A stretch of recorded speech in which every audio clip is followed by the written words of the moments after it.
नमस्कार, शुरू करते हैं आज की क्लास।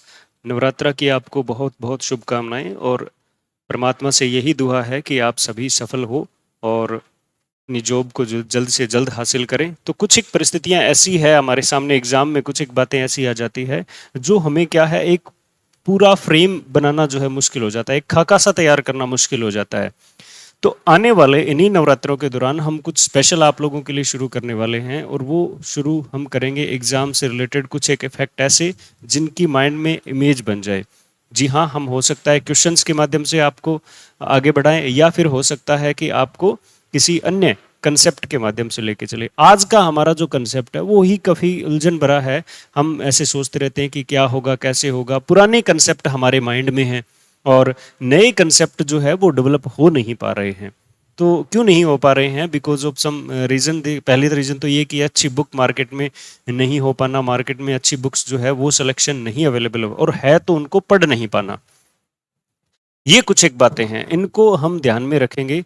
तो ध्यान में रखकर हम ये देखना चाहते हैं, हमें ये सीखना चाहिए कि किस तरह से पूरी इमेज एक जो है टॉपिक की एक टर्म की कह सकते हैं, ग्रामेटिकल जो एक टर्म होती है उसकी पूरी इमेज कैसे सेट करें। मैं बताता हूँ आपको। आज हम बात करेंगे ऑब्जेक्ट की। किसकी बात करते हैं? ऑब्जेक्ट की। हम बात करते हैं ऑब्जेक्ट की, यानी ऑब्जेक्ट को अगर हम देखें तो किस तरह से ऑब्जेक्ट हमारे माइंड में सेट करना है और ऑब्जेक्ट की पहचान कैसे, ऑब्जेक्ट का प्रयोग कैसे किया जाता है। तो पहली बात यह है कि ऑब्जेक्ट किसे कहते हैं, ऑब्जेक्ट किसे कहते हैं। तो पहली कहानी यहाँ पर क्लियर हो जाती है कि ऑब्जेक्ट वो शब्द होता है, ठीक है, जिसे जिसे पैसिव वॉइस का सब्जेक्ट बनाया जा सके। जो पैसिव वॉइस का सब्जेक्ट बनने योग्य होगा वही हमारा क्या है, ऑब्जेक्ट होगा। ठीक है। ऑब्जेक्ट जो दूसरी बात है ये बनता है नाउन या प्रोनाउन से। अगर अच्छे शब्दों में कहें तो ये नाउन फ्रेज से बनता है। किससे बनता है? नाउन फ्रेज से बनता है। ठीक है। वाक्य में प्रयोग होते हैं इसको एक साथ। तीसरी बात क्या है, अगर हम देखें वाक्य में तो ये दो प्रकार के होते हैं, दो प्रकार के होते हैं। ऑब्जेक्ट कितने प्रकार के होते हैं? दो प्रकार के। इनके नाम क्या हो जाएंगे? ऑब्जेक्ट और ऑब्जेक्ट। इनके सामने हमें यहां आई लगाना है, ठीक है, यहां हमने क्या लगा दिया? आई, और यहां लगा दिया डी। इसका मतलब इनडायरेक्ट और डायरेक्ट ऑब्जेक्ट आ जाते हैं। ठीक है। तीसरी बात यह है कि एक साथ प्रयोग करने की बात करें तो प्रयोग कर सकते हैं। अगर एक वाक्य में डायरेक्ट और इनडायरेक्ट को एक साथ प्रयोग करने की बात की जाए तो हम कर सकते हैं। अब देखना, ये चार बातें याद रखें। ऑब्जेक्ट क्या होता है? डेफिनेशन हमें सामान्यतः किताबों में है वो कम देखने को मिलती है, लेकिन हमने कंप्लीट कर ली है। A word which can be made the subject of passive voice is called object. हमने साधारण भाषा में लिखा जिसे पैसिव वॉइस का सब्जेक्ट बनाया जा सके, ये ऑब्जेक्ट होता है। ये नाउन या प्रोनाउन से बना होता है। अब इस दो एक नंबर पॉइंट को हम कैसे क्लियर करें? पहला पॉइंट जो है उसको कैसे क्लियर करते हैं? देखिए, हमने लिखा आई सो ए बर्ड। मैंने एक पक्षी को देखा। साधारण सेंटेंस है। इस सेंटेंस को अगर हम देखें कि ऑब्जेक्ट क्या है तो ऑथेंटिक तरीका क्या है, ये वाला क्या है, ऑथेंटिक तरीका मान सकते हैं या फिर ग्रामेटिकल मान सकते हैं, और बाकी सारी क्या है? टेक्निक्स है। बाकी सारी क्या है? टेक्निक्स है। तो मानना ये पड़ा कि हमें एक ऐसा वर्ड ऑब्जेक्ट जो है उसे एक्सप्लेन करने के लिए, उसे पहचानने के लिए हमें एक बड़ा टॉपिक आना चाहिए जिसका नाम है वॉइस चेंज या पैसिव वॉइस। ठीक है। ये कहानी हमारे सेंटर में, तो ये तो संभव है नहीं। तो देखते हैं कि ग्रामेटिकल में कैसे इसको देखा जाता है। जैसे ये हमारी वर्ब हो गई, वर्ब के बाद में आने वाला हो सकता है ऑब्जेक्ट हो। देखते हैं कैसे। तो पहले ए बर्ड वॉज सीन बाय मी। यहां पर कहते हैं कि अगर इस सेंटेंस के अंदर और इसमें किसी भी प्रकार का सेंस अगर चेंज नहीं है, परिवर्तन नहीं है, तो ये ऑब्जेक्ट माना जाएगा, क्योंकि हमने इसको पैसिव वॉइस का सब्जेक्ट बना लिया। अब ऑथेंटिक तरीका है ये। लेकिन अगर हम ये सोचे कि इस तरह से हम ऑब्जेक्ट को पहचाने, it will be a very difficult task. ये काफी बड़ा मैटर हो जाता है। ले तो हमें करना क्या पड़ेगा? हमें ये करना पड़ेगा, कुछ टेक्निक्स का सहारा लेना पड़ेगा, जैसे नाउन या प्रोनाउन से बनते हैं। तो पहली बात, ऑब्जेक्ट जो बनेंगे वो नाउन या प्रोनाउन से बनेंगे। जैसे पहले में लिखा ए बर्ड, तो ये नाउन से बना है। दूसरा सेंटेंस हम लिखें कि आई सो हिम, ये हिम क्या है, एक प्रोनाउन है, क्या है, प्रोनाउन है। तो यहां पर ये प्रोनाउन से बन गया। दो चीजें क्लियर हुई। पहली बात, जिससे पैसिव वॉइस का सब्जेक्ट बनाया जा सके, ये मैं कह रहा हूं अगर पैसिव आएगा तभी कर सकते हो, अदरवाइज इसे नहीं कर सकते। ठीक है, तो टेक्निक्स का सहारा लेना है। तो पहले तो आप इसका फेस देखकर पहचानिए, फेस देख के पहचानिए क्या, कि नाउन या प्रोनाउन से बना है। यहां नाउन से बना है, यहां प्रोनाउन से बना है। अगर आप ये सोच रहे हो कि नाउन फ्रेज से कैसे, तो नाउन फ्रेज जो है, जैसा आपने अगर सेकंड ग्रेड की तैयारी कर रहे हो या फर्स्ट ग्रेड की कर रहे हो, तो या फिर ग्रेड थर्ड की भी कर रहे हो, तो वहां पर क्लोज आइडेंटिफिकेशन, फ्रेज आइडेंटिफिकेशन पढ़ा हो तो आपको पता होगा नाउन फ्रेज वो होती है, ठीक है, यानी नाउन फ्रेज वो होती है जिसका हेडवर्ड क्या हो, नाउन या प्रोनाउन हो। तो बात कहीं ना कहीं सेम हो गई ना, कि सेम हो गई। ठीक है, अब ये हो गया प्रोनाउन। तीसरी बात, ये दो प्रकार के होते हैं। तीसरी बात क्या है, ये दो प्रकार के होते हैं। ठीक है, तीसरा सेंटेंस मैं अभी पर यहां पर आपको इन चार चीजों को एक्सप्लेन करके बता रहा हूं, एक साथ आएंगे दोनों। दो प्रकार के होते हैं, जैसे जैसे my friend gave me, my friend gave me a book. ठीक है, माई फ्रेंड, मैं अभी आपको यही बता रहा हूं कि ऑब्जेक्ट है क्या क्या, पहचानने का काम बाद में। ठीक है, गेव जो है हमारी वर्ब है। अब वर्ब के बाद में यहां पर मी क्या आ रहा है, एक प्रोनाउन आ रहा है, और ए बुक क्या आ रहा है, आर्टिकल के साथ एक नाउन आ रहा है। तो यहां पर ये तो हो जाएगा ऑब्जेक्ट इनडायरेक्ट, और ये हो जाएगा ऑब्जेक्ट डायरेक्ट, और दोनों एक साथ प्रयोग किए जा सकते हैं, ये भी हमने कहा। तो वाक्य में दोनों एक साथ प्रयोग किए गए हैं। अब करते हैं पहचान की बातें। अब हम करते हैं इसे पहचाना कैसे जाएगा। ठीक है, तो पहला तरीका, अब हम तरीके देख लेते हैं क्या क्या है। पहला तरीका, मेक इट, है ना, पैसिव वॉइस बनाना। पहला हमने देख लिया, अगर पैसिव वॉइस आएगा तो करेगा, ये जरूरी नहीं है, इतना ऑथेंटिक जाना हमारे लिए जरूरी नहीं है एग्जाम में। दूसरा तरीका है, दूसरा तरीका है वर्ब से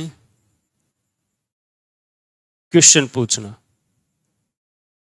वर्ब से क्वेश्चन पूछना। अब क्वेश्चन किस प्रकार के पूछे जाएंगे, ठीक है, बोले आप कौन सी तैयारी कर रहे हो, कौन से पेपर को देना है, इस तरह से नहीं। वर्ब से क्वेश्चन पूछना है, पहला तो व्हाट का, ठीक है, और दूसरा हमें पूछना है किसका, whom का। ठीक है, ये दो चीजें हम पढ़ेंगे। ठीक है, तो व्हाट और whom का क्वेश्चन हमें पूछना है। Just a minute.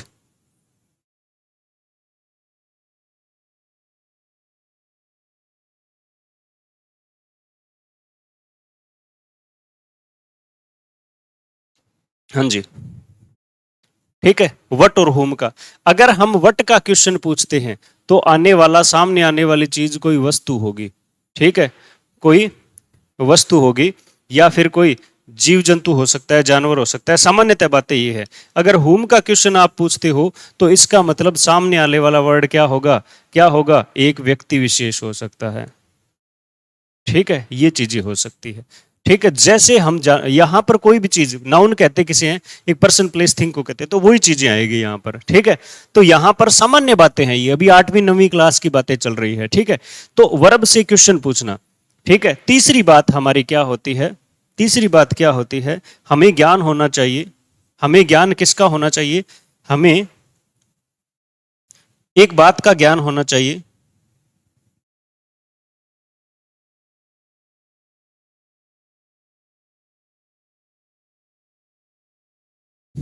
ठीक है, हमें ज्ञान किसका होना चाहिए, रेसिपेंट या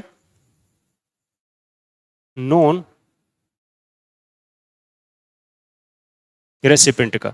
अब रेसिपेंट का मतलब क्या होता है, रेसिपेंट का मतलब होता है प्राप्तकर्ता, प्राप्त करता, और नॉन रेसिपेंट का मतलब होता है जो कोई भी चीज प्राप्त नहीं करता। ये तीन बातें हमें ख्याल रखनी है जब कभी भी ऑब्जेक्ट को पहचाने। हम तीनों बातों को एक साथ करते हैं, अपने तीनों बातों को करते हैं। देखिए जरा कैसे। पहला पैसिव बनाना हमने देख लिया, लेकिन उसके लिए पैसिव आने चाहिए, यहां पर हमें जरूरत नहीं है। अब देखो, वर्ब से प्रश्न पूछना, जैसे आई बोट ए बुक, साधारण साधारण एग्जांपल लिख रहा हूं। ठीक है, दूसरा मैंने लिखा I met my school friend.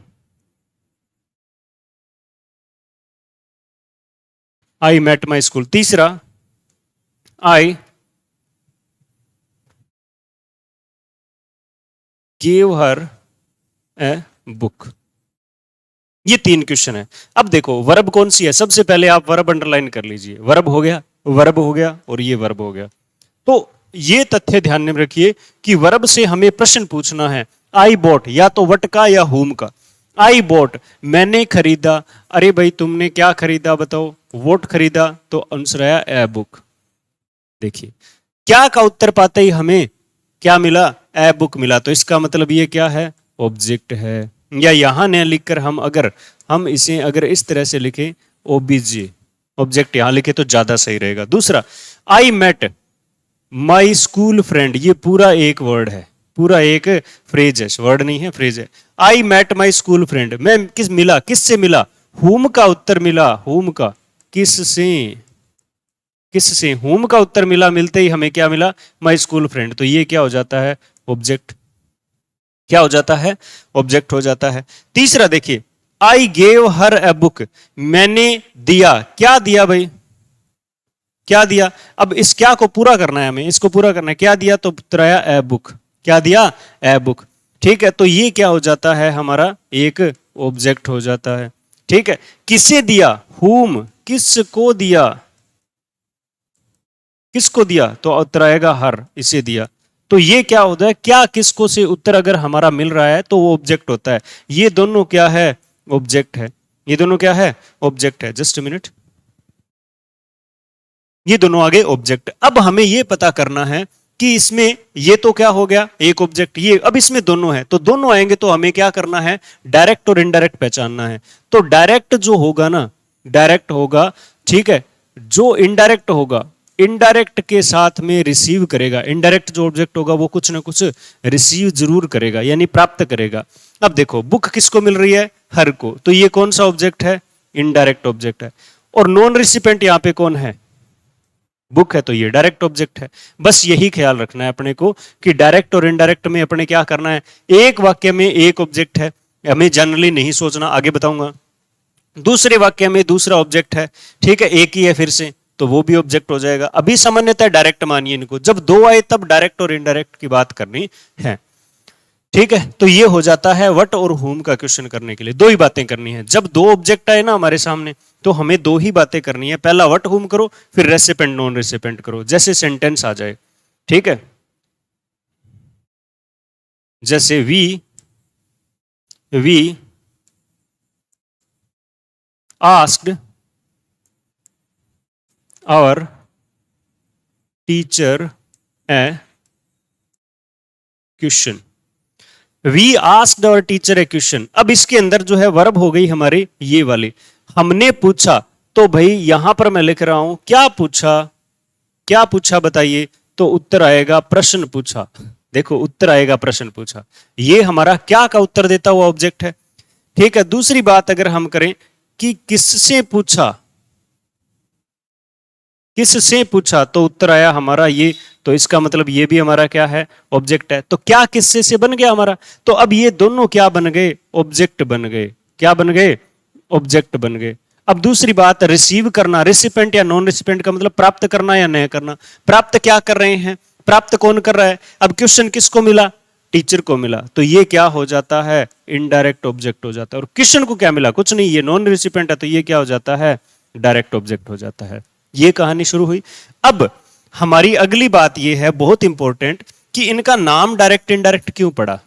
ठीक है, अगली बात, इंपॉर्टेंट बात यह है कि इनका नाम डायरेक्ट और इनडायरेक्ट क्यों पड़ा।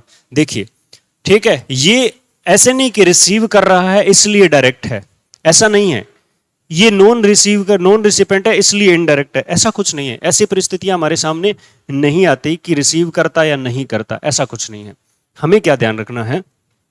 ठीक है, एसोसिएशन ध्यान रखना।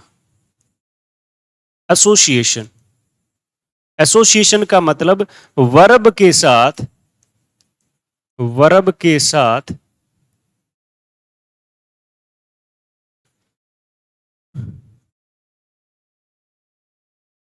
डायरेक्टली एसोसिएशन किस ऑब्जेक्ट का है, किस ऑब्जेक्ट का है, ये बात ध्यान में रखनी है। यानी हमने एक सेंटेंस लिखा, उसको दो भागों में लिखेंगे हम। जैसे सेंटेंस लिखा आई, क्या लिखा ask, I told her a story. अब हमने वही कहानी अपनाई, टेल हमारी वर्ब है, वर्ब से क्या का उत्तर पूछा, वर्ब से क्या का उत्तर पूछा, तो क्या सुनाया उसने, क्या बताया, कहानी बताई। ठीक है, कहानी किसको बताई, कहानी किसको बताई, तो हमारा उत्तर आया ये वाला। ठीक है, तो ये हमने क्या कर दिया, ये तो हमारा ऑब्जेक्ट इनडायरेक्ट और ये हमारा ऑब्जेक्ट डायरेक्ट। ठीक है, ये तो क्या किससे पता चल गया, लेकिन इसके रीजन क्या है, देखिए हम इसको दो भागों में लिखते हैं। पहला सेंटेंस लिखा आई टोल्ड हर, दूसरा हमने लिखा I told a story, I told a story. इन दोनों सेंटेंसेस में अगर आप अच्छे तरीके से सोचो तो दोनों में से सही कौन सा लग रहा है, यानी दोनों ही सही है, दोनों ही सही, वाक्य में पूरा प्रयोग करेंगे दोनों ही सही, लेकिन इनमें अच्छा एसोसिएशन किसका बन रहा है, आई टोल्ड हिम, क्या अर्थ पूरा आ रहा है, आई टोल्ड हिम मैंने उसे बताया, तो सामने वाला पूछा क्या बताया, यानी अर्थ पूरा नहीं है। आई टोल्ड अ स्टोरी, मैंने एक कहानी बताई, तो यहां कहीं ना कहीं कह सकते हैं ये वाला ऑब्जेक्ट जो है वो सही बैठ रहा है, किसके साथ, टेल वर्ब के साथ। तो ये कहानी है, आप मेरे ध्यान में रखना कि जब हम एक सेंटेंस के अंदर जब डबल ऑब्जेक्ट हो तो डबल ऑब्जेक्ट को हम अलग अलग करते हैं। ठीक है, डबल ऑब्जेक्ट को हम अलग अलग करते हैं तो क्या हो जाएगा, एक के साथ मैचिंग सही होगी, एक के साथ मैचिंग सही नहीं होगी। अब ही I told her, I told her, तो इसका आंसर अभी पूरा नहीं, सामने वाला पूछेगा, आप किसी से कहिए I asked him, I asked her, I asked my teacher, तो सामने वाला सुनने वाला कहेगा भाई क्या पूछा, किससे पूछा, क्यों पूछा, तो क्या पूछेगा, उत्तर आएगा ना, यानी इसका अधूरा अर्थ है। और इसके अंदर आई टोल्ड स्टोरी, इसमें नहीं किसको बताया, क्यों बताया गया, ऐसे हम नहीं कह सकते।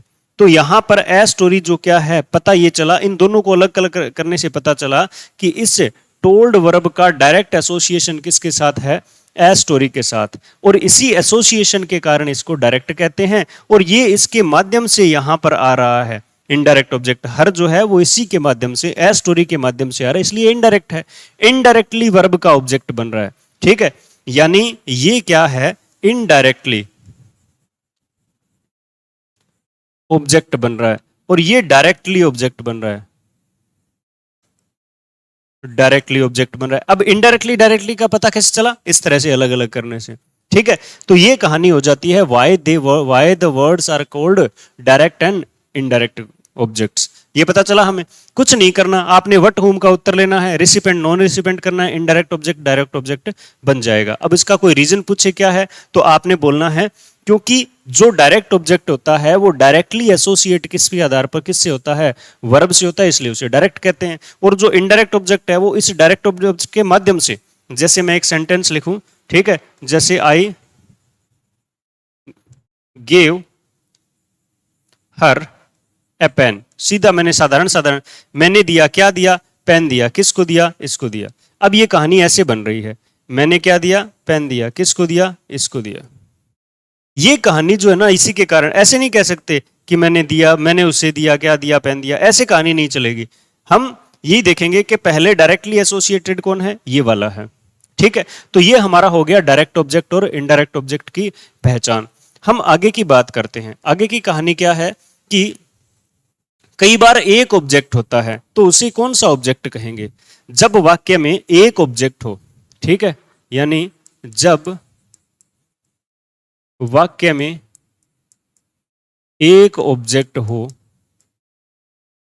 तो उसे डायरेक्ट या इनडायरेक्ट में से क्या कहेंगे, ये हमारा प्रश्न है। तो हमने सेंटेंस लिखा, ठीक है, आई रोट ए लेटर, दूसरा लिखा आई सो हर। अब देखिए, वर्ब हमने अंडरलाइन किया और ये हमने अंडरलाइन किया। आई रोट ए लेटर, मैंने लिखा, तो उत्तर पूछेंगे क्वेश्चन क्या लिखा, तो ये लिखा, इसका मतलब ये ऑब्जेक्ट तो है। आई सो, किसे देखा, किसको देखा, किसे देखा, हर को देखा, ये भी क्या है, ऑब्जेक्ट है। क्या और किसी से ऑब्जेक्ट तो बन रहे हैं, इसका मतलब ये क्या है, ये व्यक्ति है, ये फिर क्या है, कोई वस्तु है। तो इसको डायरेक्ट इनडायरेक्ट कर लेंगे? नहीं। एक वाक्य में अगर एक ऑब्जेक्ट हो तो सामान्यतः उसे हम क्या मानेंगे? डायरेक्ट ऑब्जेक्ट ही मानेंगे। ये भी डायरेक्ट ऑब्जेक्ट है, ठीक है, और ये भी क्या है? डायरेक्ट ऑब्जेक्ट है। दोनों ही डायरेक्ट ऑब्जेक्ट है। पता चला? तो हमें ये तो पहली बात आ गई। ये क्या आ गई? पहली बात आ गई। दूसरी बात देखिए, कुछ एक वर्ब ऐसी होती है, जैसे he paid me, he paid the bank, he paid the bank, dictionary का एग्जाम्पल है। ही पेड द बैंक में यहां पर पेड वर्ब है, तो उसने पे किया। क्या पे किया? ये वाली चीज। तो ये वाला क्या हो गया? क्या का उत्तर देते ही ऑब्जेक्ट बन गया। अब ऑब्जेक्ट अगर ये बन जाता है तो डायरेक्ट है कि इनडायरेक्ट? अब एक है तो यहां डायरेक्ट माना था, तो यहां भी डायरेक्ट मान ले, यहां भी डायरेक्ट मान लेते हैं। तो इसका मतलब क्या है? सॉरी, यहां पर ऐसे नहीं है, ठीक है, एक मिनट के लिए रुकेंगे। ही पेड, उसने पे किया। किससे पे किया? किसे पे किया? तो हम किसे के सेंस में यहां पर क्या मानेंगे? बैंक को क्या मान लेंगे? ऑब्जेक्ट मान लेंगे। और ऑब्जेक्ट है तो किस तरह से हम देखेंगे? क्या, किसे, कैसे? अब यहां पर यह बात यह है कि इस पे वर्ब के अंदर क्या मिल रहा है? इस बैंक को मिल क्या रहा है? ठीक है, रुपए मिल रहे हैं। रुपए मिल रहे हैं, इसको रुपए मिल रहे हैं कि नहीं मिल रहे? इस बैंक को क्या मिल रहा है? पैसे मिल रहे, यानी ये कुछ रिसीव कर रहा है। तो जब वाक्य में एक ऑब्जेक्ट हो तो सामान्यतः क्या मानेंगे? डायरेक्ट ऑब्जेक्ट मानेंगे। लेकिन ख्याल इस बात का रखा जाए कि अगर एक हो तो कई बार इनडायरेक्ट भी बन जाता है। कैसे? कुछ रिसिपेंट होना चाहिए, कुछ रिसीव करता हुआ होना चाहिए। ही पेड द बैंक में बैंक को मिल रहे हैं पैसे। दूसरा सेंटेंस देखिए, ही सर्व्ड अस, ही सर्व्ड अस। सर्व्ड क्या है? वर्ब है, ठीक है। किसे सर्व किया? इसे सर्व किया, अस को, अस को सर्व किया। अब ये क्या हो जाता है? अस क्या हो जाता है? ऑब्जेक्ट। एक है तो डायरेक्ट नहीं। यहां पर सर्व में क्या मिल रहा है इसको? कुछ ना कुछ गिटने के लिए मिल रहा है, कुछ ना कुछ खाने पीने के लिए मिल रहा है। तो ये क्या हो जाता है? वंस अगेन अस जो है वो इनडायरेक्ट ऑब्जेक्ट हो जाता है। ये भी कैसा है? इनडायरेक्ट ऑब्जेक्ट है। तीसरा जो वर्ड है वो देखिए, तीसरा जो वर्ड है ही सर्व्ड द, फिर है ही रोट मी, उसने मुझे लिखा। उसने मुझे लिखा, मुझे लिखा, इसका मतलब क्या हो जाता है? कुछ लिखा है। इसे क्या मिल रहा है? लेटर या मैसेज मिल रहा है। पहले लेटर होते थे, अब मैसेज है। कबूतरों वाले टाइम में क्या होता था? कबूतर वाले टाइम में लेटर होते थे, और व्हाट्सएप वाले टाइम में क्या है? मैसेजेस है। व्हाट्सएप वाले टाइम में क्या है? मैसेजेस है। तो यहां पर क्या है? ही रोट मी, यहां पर मी को क्या मिल रहा है? मैसेज मिल रहा है। तो ये तीन वर्ब याद रखेंगे, सर्व, पे एंड राइट। यहां पर भी क्या है? इनडायरेक्ट ऑब्जेक्ट है। यहां पर भी क्या है? इनडायरेक्ट ऑब्जेक्ट है। ये कहानी पूरी हुई। हमने ये जान लिया कि ऑब्जेक्ट होता क्या है, पहचाना कैसे जाता है, दो हो तो कैसे पहचानेंगे, और दूसरी बात जानी कि ऑब्जेक्ट क्यों कहा जाता है इसको, डायरेक्ट ऑब्जेक्ट को। फिर हमने देखा वाक्य में एक ऑब्जेक्ट हो तो कैसे करें। अब कई सेंटेंस ऐसे आते हैं जिनके अंदर हम ऑब्जेक्ट होते भी हैं और नहीं भी होते, ठीक है। जैसे हम वर्ब बात करते हैं, यानी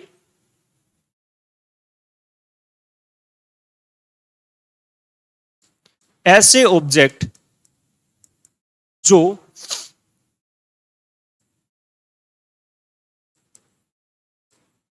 कॉम्प्लीमेंट भी बन सकते हैं।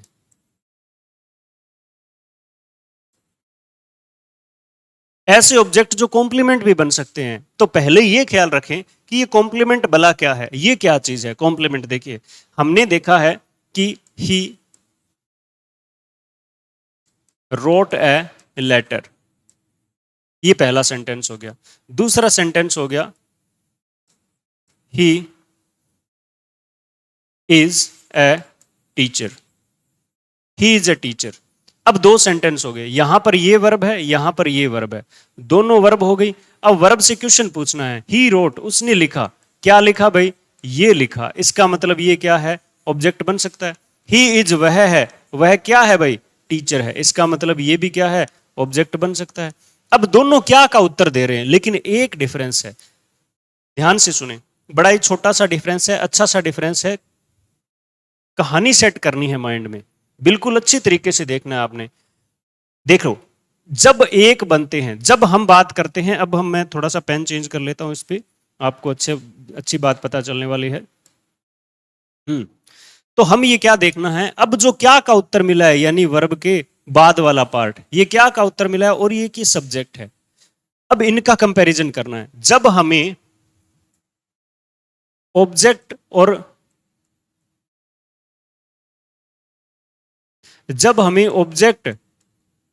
और कॉम्प्लीमेंट के बीच में डिफरेंस क्रिएट करना हो तो सब्जेक्ट और वर्ब के बाद वाला, यानी जो क्या का उत्तर दे रहा है ना, उसको देखना है। देखिए, अब देखो, ही लेटर है क्या या फिर लेटर ही है क्या, दोनों को ऐसे राउंड करना है। दोनों को कैसे करना है? ऐसे राउंड करना है, ठीक है। अगर एक बने तो कॉम्प्लीमेंट, ठीक है, दो बने तो ऑब्जेक्ट। यानी ऑब्जेक्ट कब होगा? जब अलग अलग हो, यानी वर्ब के पहले और बाद वाला पार्ट क्या हो? अलग अलग हो, तो क्या बन जाएगा? ऑब्जेक्ट। और वर्ब के बाद वाला पार्ट जब एक हो, यानी पहले और बाद वाला एक हो, तो क्या हो जाएगा? कॉम्प्लीमेंट हो जाएगा। देखिए, ही क्या है? टीचर। टीचर कौन है? ही क्या है? टीचर। टीचर कौन है? ही। दोनों एक बन रहे हैं ना, तो ये तो है कॉम्प्लीमेंट। ही लेटर है क्या? लेटर ही है क्या? ये दोनों एक नहीं है ना, तो इसका मतलब क्या हो जाता है? ऑब्जेक्ट। सामान्यतः क्या होता है, ये कॉम्प्लीमेंट और ऑब्जेक्ट वट का उत्तर देने वाले से लगते हैं, देने वाले से लगते हैं, तो इसी आधार पर इनको क्या है? कंफ्यूज कर लेते हैं। जैसे सेंटेंस लिखा, शी इज हैप्पी, वह है। सामान्य बात पूछेंगे, क्या है वही? वह बोले खुश है। अब वैसे तो कैसा होना चाहिए, लेकिन मन करता है किसी का कि क्या से उत्तर पूछ ले। अब देखिए, शी क्या है? हैप्पी। हैप्पी क्या है? She happy, happy she happy, happy she happy. दोनों एक बन रहा है ना, एक बन के ये राउंड लग रहा है, तो इसका मतलब क्या है? ये कॉम्प्लीमेंट है। ये क्या है? कॉम्प्लीमेंट है। तो कई बार ऐसी परिस्थितियां आ जाती है कि हम पहचान नहीं पाते। जैसे ही इज ए टीचर, ये टीचर व्यक्ति है ना, ऐसा आएगा। देखिए वर्ब, देखिए, आई फाउंड माई ब्रदर है गुड पार्टनर। अच्छा एग्जाम्पल है। अब हम देखेंगे, आई फाउंड, ये क्या? हमारे वर्ब। किसे पाया? ये ऑब्जेक्ट है, हमने पता है। आई फाउंड किसे, ठीक है, किसे ढूंढ के दिया है, किसे पाया, तो ये क्या? ऑब्जेक्ट। अब ये क्या है? ये क्या है? ये क्या है? आई फाउंड, क्या पाया, कैसा पाया, इस तरह की बात की जा सकती है। तो ये ऑब्जेक्ट और कॉम्प्लीमेंट दोनों की सी संभावना लग रही है। ऑब्जेक्ट और कॉम्प्लीमेंट दोनों की सी संभावना लग रही है। फर्क कहां है? देखिए, इस वर्ब के दो उत्तर हैं। इस वर्ब की हिंदी क्या है? दो हिंदी है। एक तो हिंदी है ढूंढना, और एक हिंदी है पाना, पाया, ठीक है। मैंने देखा तो मैंने पाया कि वो ऐसा था, वो ऐसी थी, वो ऐसी थी, वो ऐसा था, है ना? हाँ। तो ढूंढना और पाना। अब देखो, पहले इससे पढ़ते हैं। आई फाउंड, मैंने ढूंढ कर दिया, ठीक है। माई ब्रदर, मेरे भाई को क्या ढूंढ के दिया? ए गुड पार्टनर, एक अच्छा पार्टनर मैंने ढूंढ के दिया है। मतलब यहां पर अगर ढूंढना से पढ़े तो ब्रदर और पार्टनर एक है कि अलग अलग है? ये तो ब्रदर है और इसको ढूंढ के लेके आए थे, इसका मतलब ये क्या है? अलग और अलग है। और दोनों चीजें जब अलग अलग हो तो क्या बनता है? क्या बनता है? ऑब्जेक्ट बनता है, ठीक है। अब इससे पढ़ो, आई फाउंड, मैंने पाया, माई ब्रदर, मेरे भाई को क्या पाया? एक अच्छा पार्टनर। कि जब हम, मैंने ना, मान लो अब दिवाली आ रही है, नजदीक आ रही है, तो दिवाली की सफाई करोगे आप सभी, करनी पड़ेगी, कोई इलाज नहीं है। पेपर का बहाना लो चाहे, ठीक है। पेपर ऐसी जगह है ना, अक्टूबर में पेपर हो जाएगा और दिसंबर में सेकंड ग्रेड दूरी पड़ा है ना, थोड़ा टाइम पड़ा है, महीना डेढ़ महीना। और घर वाले इस बात को समझेंगे नहीं कि कितना इंपॉर्टेंट, वो कहेंगे आजा आजा बेटा सफाई करने हैं। बेटियां ज्यादा जाएगी, ठीक है। तो परमात्मा आपको खुश रखे, दिवाली अच्छे मनाओ और अच्छे से सिलेक्ट हो, पर काम वाम भी करना है लेकिन पढ़ना भी है। अब देखो, दिवाली की सफाई करनी है, मैंने ब्रदर को लिया, बोले चक भाई झाड़ू और चल करते हैं अपने, ठीक है। दोनों ने मिलकर थोड़े से टाइम में बहुत अच्छा कर दिया। तो मैंने पाया कि मेरा ब्रदर जो है इस कार्य में एक अच्छा पार्टनर था, मैंने जो कार्य किया था उसमें एक अच्छा पार्टनर है। तो भाई क्या है? पार्टनर है। तो पाना पढ़ोगे ना, पाना पाया, तो इसका मतलब ये क्या हो जाएगा? एक हो जाएगा, और क्या बन जाता है? कॉम्प्लीमेंट बन जाता है। बस यही कहानी है यहां पर। ये फाउंड वर्ब ऐसी वर्ब है जिसके अंदर इस तरह से जो है वो फाइंड वर्ब जो है वो इस तरह से कंफ्यूजन, इसको अगर आप पूछे क्या है, तो आपके इस वर्ब से पढ़ने पर कहानी जो है वो पता चलेगी। इस वर्ब को पढ़ने से कहानी पता चलेगी कि इसको ढूंढना पड़ा है या पाया पड़ा है, ठीक है। तो पहली बात तो क्या है कि ऑब्जेक्ट ऐसा वर्ड होता है जिसको पैसिव का सब्जेक्ट बनाया जा सकता है। ये वाक्य में दो हो सकते हैं और दोनों एक साथ भी प्रयोग किए जा सकते हैं। पहचान कैसे करेंगे? व्हाट और whom से करेंगे। व्हाट और whom से करने के बाद रिसिपेंट और नॉन रिसिपेंट देखना है, ठीक है। रिसिपेंट इनडायरेक्ट और नॉन रिसिपेंट डायरेक्ट ऑब्जेक्ट। उसके बाद हमें क्या ख्याल रखना है, क्या क्या कि एक वाक्य में एक ऑब्जेक्ट हो तो डायरेक्ट होता है जनरली, लेकिन कुछ केसेस में क्या होता है, इनडायरेक्ट होता है। कौन सा? सर्व, पे एंड राइट में, वहां पर कुछ ना कुछ रिसीव कर रहा होता है, इसलिए वो इनडायरेक्ट हो गया। उसके बाद हमने देखा कि ऑब्जेक्ट और कॉम्प्लीमेंट में फर्क क्या है, ये वाला देखा। तो यहां भी हमने सिर्फ क्या का उत्तर देना है ना। तो इसी तरह से चलते रहेंगे आगे, अगली वीडियो के अंदर आपके साथ फिर से बने रहेंगे। धन्यवाद।